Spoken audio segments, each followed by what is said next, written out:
Sir, ప్రధాన ప్రతిపక్షంగా ఉన్నటువంటి కొంతమంది నాయకులు ప్రతి అధికారులు, పోలీస్ అధికారులందరూ కూడా పింక్ బుక్ లో ఎక్కిస్తాం అని కూడా ఛాలెంజ్ చేస్తున్నారు. దీనిపై ఏం చెప్తారు?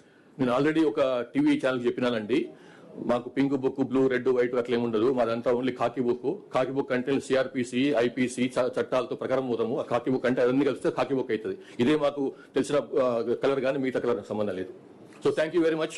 సార్, సోషల్ మీడియాకి సంబంధించి ఇటీవల చాలా పోస్టులు వైరల్ గా మారుతున్నాయి. వారిపైన మీరు కఠినమైనటువంటి అంటే పీడీ యాక్ట్ లాంటి కేసులు పెడతామని చెప్పేసి అని ఒక ఇన్ఫర్మేషన్ వస్తుంది. అది ఎంత అట్లనేం లేదు, అట్లా తెలుసుకుంటాను మరి. కానీ ఒకటే, సోషల్ మీడియా సంబంధించి ఇంతకుముందు కూడా చెప్పినాను నేను, వాళ్ళు వేరే వ్యక్తుల యొక్క శీలహననం చేయకుండా, క్యారెక్టర్ అసాసినేషన్ చేయకుండా, వాళ్ళ గురించి అబద్ధాలు మాట్లాడకుండా, వాళ్ళ గురించి ఇష్టం వచ్చినట్టు వాళ్ళ ఫ్యామిలీ మెంబర్స్ గురించి, వాళ్ళ ఫ్యామిలీ గురించి, వాళ్ళ వ్యక్తిత్వం గురించి అడ్డం రాస్తే మాత్రం తప్పకుండా యాక్షన్ ఉంటుంది. అట్లా కాకుండా ఫేక్ న్యూస్ అది కూడా చేయొద్దు. ఓన్లీ థింగ్ ఏంటంటే, వాళ్ళు with in 4 walls of constitution లో ఏం రాసుకున్నా, ఏం విమర్శ చేసుకున్నా, ఏ సద్విమర్శ చేసుకున్నా, ఏ కన్స్ట్రక్టివ్ విమర్శ చేసుకున్నా, ఎట్లాంటి నిర్మాణాత్మకమైనటువంటి క్రిటిసిజం చేసినా కానీ దానికి మాకు మన నుంచి ఎట్లాంటి ప్రాబ్లం ఉండదు. కానీ అది దారి తప్పి అది నేరంగా మారితే మాత్రం తప్పకుండా విల్ ఎంటర్.